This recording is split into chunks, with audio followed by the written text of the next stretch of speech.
E olha, finalmente saiu aí o relatório das Forças Armadas sobre as urnas eletrônicas. Após um período aí de muita apreensão e expectativa por parte, especialmente dos eleitores bolsonaristas, que fizeram diversas manifestações em todo o país, o relatório divulgado constatou o que o TSE já esperava: não houve fraude nas urnas. Os militares analisaram aí 943 documentos e não encontraram nenhuma discrepância entre os resultados registrados com os totalizados pelo Tribunal Superior Eleitoral. Mas agora a nossa pergunta é: será que finalmente os bolsonaristas vão seguir em frente, vão deixar esse assunto de eleições para trás e começar, de fato, a fazer política? Para falar sobre o assunto, trouxemos o deputado federal, líder do Cidadania, o deputado Alex Manente, e também trouxemos ao debate o deputado eleito pelo Partido Novo do Rio Grande do Sul, Marcel Van Hatten. Tudo bem, deputados? Tudo bem, Kiss? Tudo bem, Marcel? Boa tarde já a todos aí. Boa tarde, Alex. Boa tarde, Kiss. Boa tarde a todos que estão nos acompanhando. Satisfação estar com vocês no ar. É um prazer recebê-los aqui. Muitíssimo obrigada por dispor de tempo, de vir aqui conversar com a gente, conversar com quem nos assiste, com quem nos lê também, os nossos leitores aqui do Antagonista.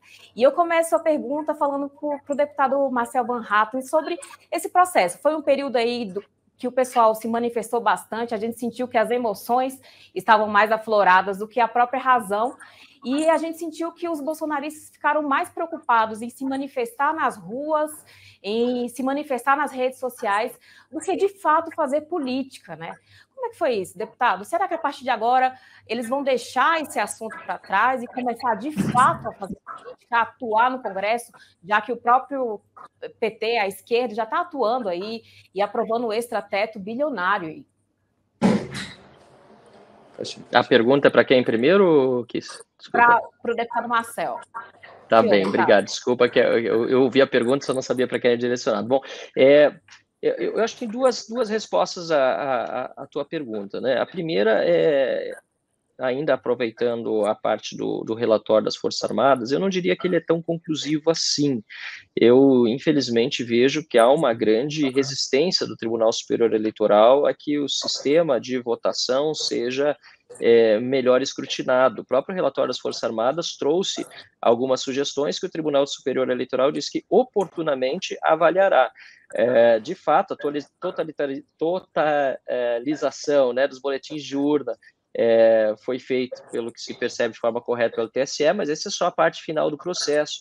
Quando nós votamos aqui, discutimos a adoção do voto impresso, e eu fui favorável, independentemente da opinião de cada deputado aqui na Câmara, eu sempre disse que a gente não pode tratar nenhum sistema eleitoral em nenhum lugar do mundo como 100% imune a fraudes. Eu acho que o processo começa errado, né, por parte do Tribunal Superior Eleitoral, quando ele coloca como um sistema completamente imune a fraudes ou completamente imune a qualquer tipo de deficiência, inclusive na fase anterior à totalização. Para poder acalmar as pessoas podem ter dúvidas e devem fazer questionamentos às autoridades. Eu acho que é preciso humildade em reconhecer que qualquer sistema precisa ser aprimorado.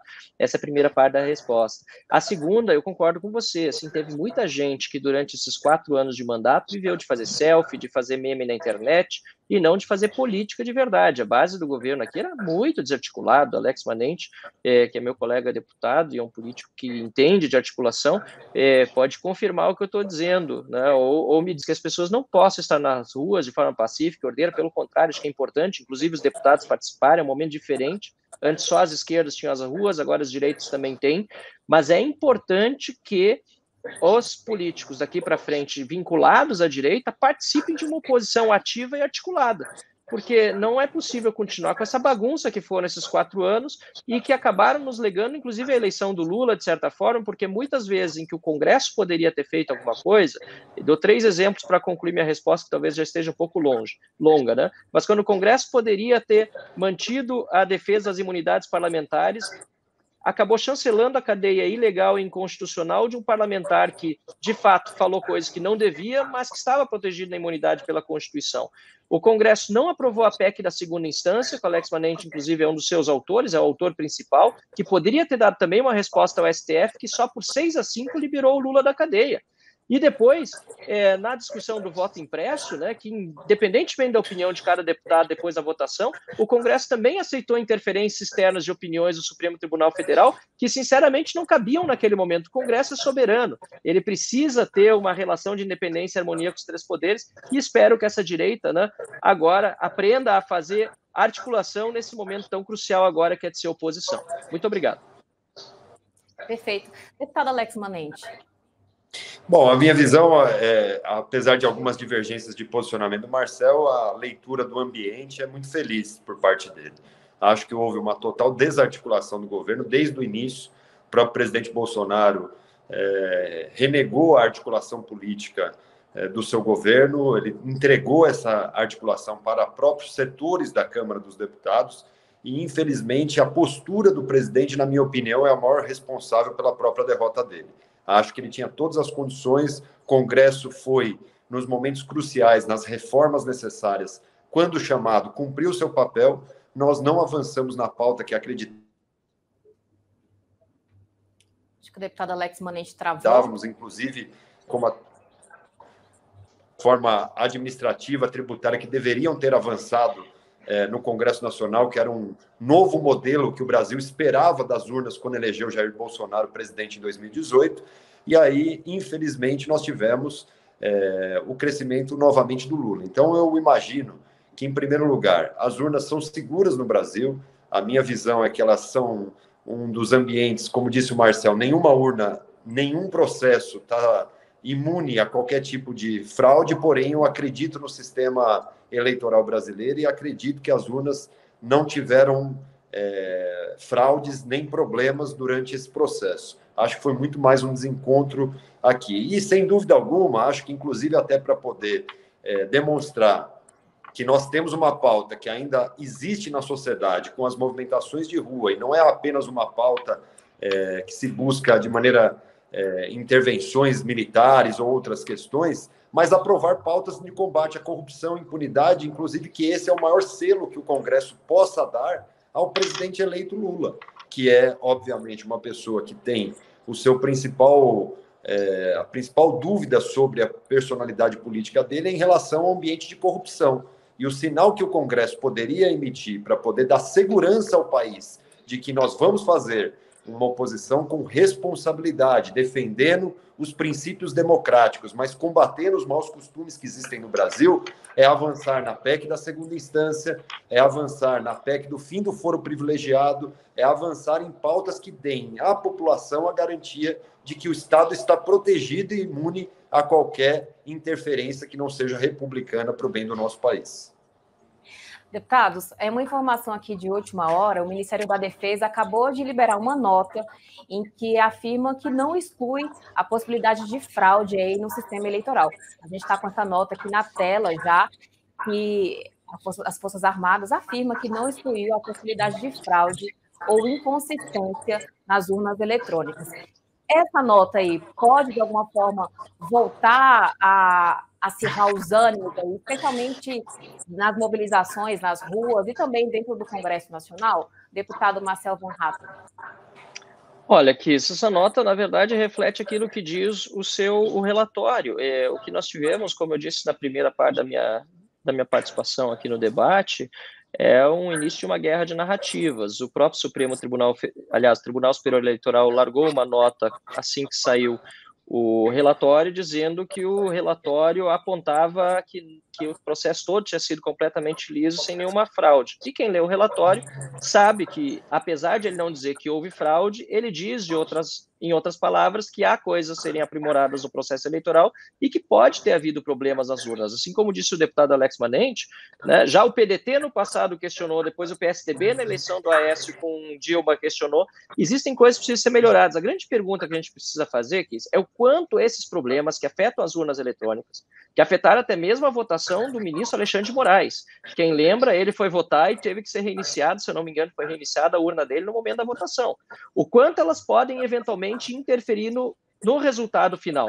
Acho que essa é a grande pergunta que é preciso ser respondida, né? E nesse momento que eu vejo, Kiss, Essa nota do Ministério da Defesa certamente vai voltar a inflamar muita gente que está desconfiada do processo, e o que a gente precisa é de mais transparência e humildade do Tribunal Superior Eleitoral, até para permitir que esse sistema seja questionado e investigado, porque hoje está proibido até mesmo falar sobre ele. Tem muitos parlamentares sendo abusivamente censurados diante da nossa Constituição, isso é impossível, não podem nem questionar. Até o Marco Sintra, professor da FGV, foi censurado por fazer perguntas. Eu acho que isso é o mais grave de toda essa história, porque senão teriam só duas saídas, Kiss, de acordo com o que a gente está vendo no cenário, né? Uma delas seria todos os atores envolvidos, inclusive TSE, Lula e Bolsonaro e os que os apoiam, dizendo, ó, teve realmente problemas, nós estamos vendo que tem problemas, vamos fazer novas eleições, todo mundo renuncia, vamos fazer de novo. Convenhamos que isso é muito difícil acontecer. E a segunda opção seria guerra civil, né? Não aceito o resultado da eleição, vou para a rua pedir intervenção militar, etc., o que é golpe nas instituições da democracia. Essas são as duas opções que estão postas. E a terceira qual é? É aceitar o resultado das eleições, mas tem que ser de uma forma prudente e humilde, inclusive, do TSE, para permitir que a gente escrutine bem esse processo, para que os problemas que estão sendo levantados há tantos anos possam ser corrigidos na eleição vindoura, na próxima, de 2024 já. A gente não pode conviver com milhões de pessoas que estão representadas por tantas que hoje estão nas ruas, desconfiando do sistema eleitoral. Isso não é possível. O TSE pode calar e censurar quem quiser. Essa desconfiança, ainda mais com essa postura, acaba só aumentando. Essa pergunta que eu ia fazer justamente para o deputado Alex Manetta, aproveitando aí o gancho do deputado Marcel Van Hatten, essa postura aí de censurar os deputados e o pessoal aí nas redes sociais aumenta essa sensação aí de incerteza, de insegurança, de que tem algo aí por trás? Olha, são coisas, na minha opinião, distintas. Eu volto a dizer, eu confio no processo eleitoral brasileiro, acho que as urnas são seguras.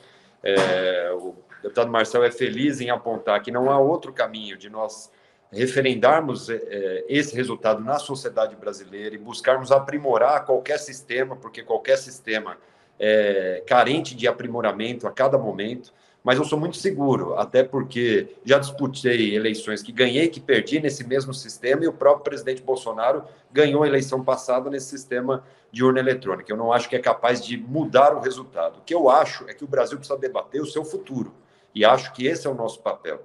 Nós não podemos mais ficar enxergando bolsonaristas ou lulistas, nós temos que enxergar brasileiros que querem ter expectativa de ter resultados efetivos da vida congressual e da vida do Poder Executivo brasileiro. Esse é o nosso papel. É um Brasil que precisa avançar nas reformas. Se nós ficarmos enviesando esse discurso, inclusive mobilizando setores da sociedade para debater apenas isso, o Brasil perde muito. É hora de avançar ao futuro, discutir os desafios. Tem esse furo do teto de gastos que precisa ser avaliado, até porque foi uma promessa dos dois candidatos a presidente da República, que no calor da disputa, no embate que tiveram, de uma eleição extremamente dividida, acabaram se comprometendo com aquilo que não havia previsão orçamentária, e que nós temos que dar uma resposta a isso, e acho que precisamos nos concentrar nesse tema, nesse momento, nesse período de transição, apoiar aquilo que for bom para o país e ter responsabilidade com as posturas que nós esperamos e retomar esse sentimento que está mobilizado através das questões da urna eletrônica, da falta de confiabilidade, na briga institucional, e vocacionar todo esse sentimento para poder aprovar medidas que geram a segurança no nosso sistema, inclusive de combate à impunidade, que esse é o nosso mal. E aí gera toda essa cadeia de excesso do judiciário, excesso do legislativo, excesso do executivo, que nós precisamos cada vez mais amenizar para poder enxergar o país do futuro. Então, eu sempre digo que esse é o momento que nós não temos que enxergar bolsonaristas ou lulistas, nós temos que enxergar brasileiros que precisam de uma solução para melhorar e desenvolver a vida do nosso país para os próximos 4 anos. Perfeito. Deputado Marcel, voltando um pouco para o cenário do Congresso Nacional, nós sabemos hoje que a direita é a maioria do Congresso, do Parlamento, mas também a esquerda já deu indícios aí que não vai recuar. Eles têm atuado, inclusive estão atuando avidamente agora na questão da PEC de transição. Como é que o Congresso vai se comportar a partir de agora? Cerca de 1/3 aí dos parlamentares da direita já manifestaram apoio aí ao presidente eleito. Como é que você avalia que vai ser o Congresso a partir de agora? A grande pergunta que fica é qual é o Congresso que vai assumir. Se é um Congresso realmente de maioria de direita, como foi revelado pelas urnas. Muitos candidatos se apoiaram no bolsonarismo para se eleger, inclusive fizeram excelentes votações. E tantas pessoas que poderiam ter sido reeleitas, que fizeram excelente trabalho, acabaram sendo vítimas desse processo de polarização, em que você ou estava com Lula ou com Bolsonaro. Nós mesmos do Novo tivemos essa grande dificuldade, e outros partidos que reduziram suas bancadas. E a grande pergunta é se essas pessoas todas, que seja de uma forma sincera ou oportunista, se elegeram na esteira da polarização, se elas vão manter os seus princípios ou se vão manter as suas defesas. Eu até tendo a discordar, não quero ser pessimista, mas discordar da teoria de que nós temos um Congresso de maioria de direito. Acho que é um Congresso de maioria fisiológica, como sempre foi. A grande pergunta é o quanto o povo vai estar disposto a pressionar esse Congresso de maioria fisiológica a atuar para o lado em que 49,3% do povo disse que queria que o Brasil fosse, que é de direita, conservadora, liberal, e isso vai depender de muita pressão. O meu colega deputado sabe, né? Quem vota é o político.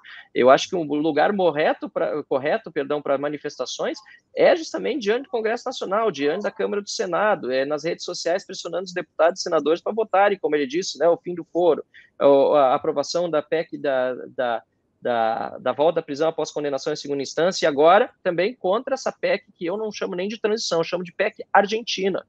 Né? Por quê?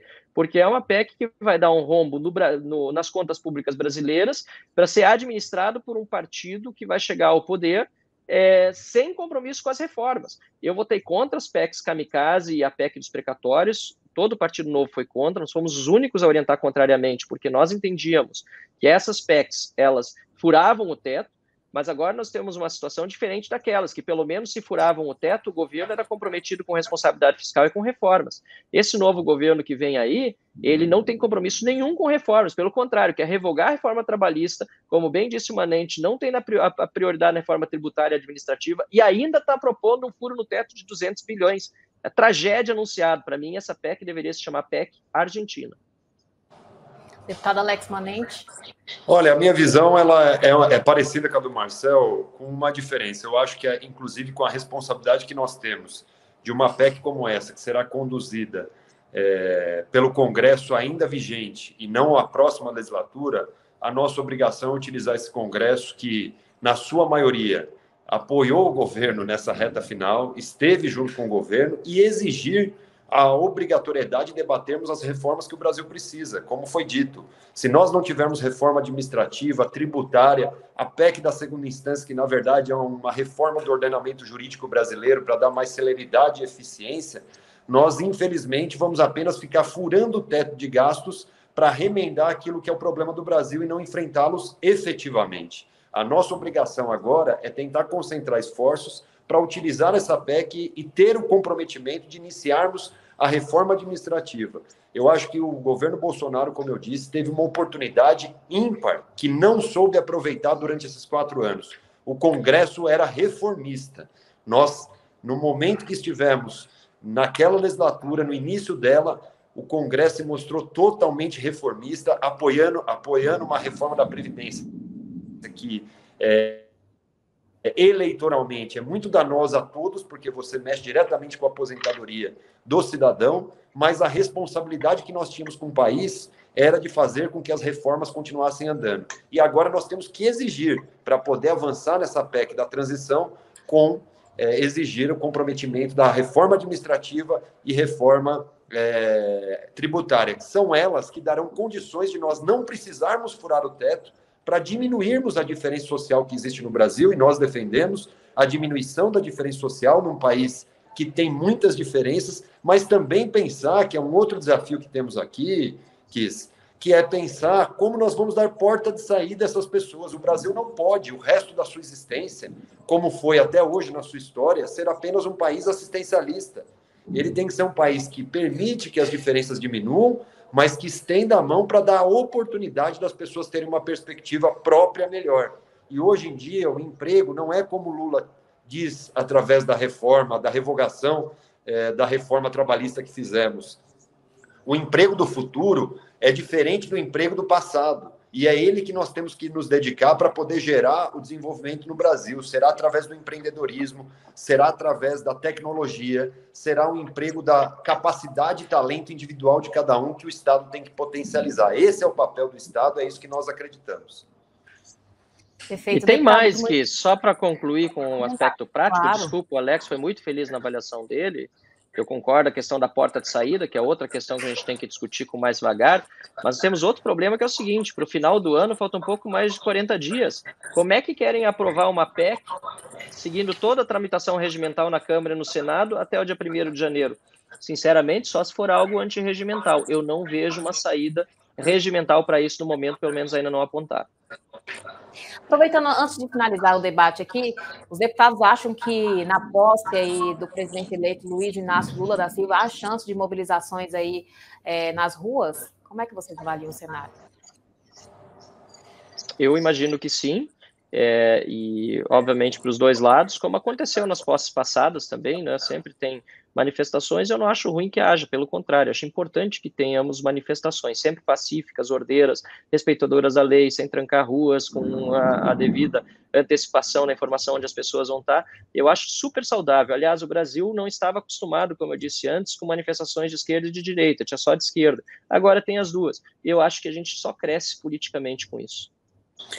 Eu concordo plenamente, Marcelo. Você tem razão ao apontar que o Brasil está amadurecendo a democracia e nós temos que aproveitar uma eleição que dividiu o Brasil para avançar democraticamente, fazer com que cada um dos setores, das mobilizações que ocorram, cada vez mais consigam se posicionar de maneira externa, que é isso que está ocorrendo no país, com os dois lados se posicionando, e é democrático ouvirmos as diferenças e respeitarmos o entendimento de visões diferentes que existem, respeitando que toda manifestação precisa ser sempre respeitando a nossa Constituição, mas defendendo seus valores e princípios através desse grupo que se reúne. E aproveitar isso para amadurecer o processo legislativo. Acho que o poder legislativo é a caixa de ressonância que pode dar vazão a esse grande debate que terá no Brasil e que é válido para a nossa democracia. Veja só, seja o Bolsonaro, seja o Lula, sem uma oposição firme, contundente e séria,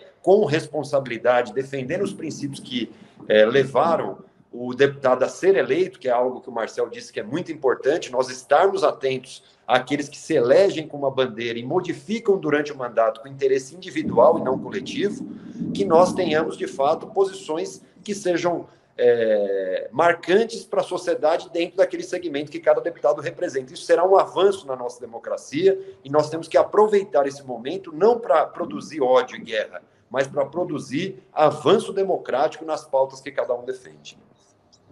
Perfeito.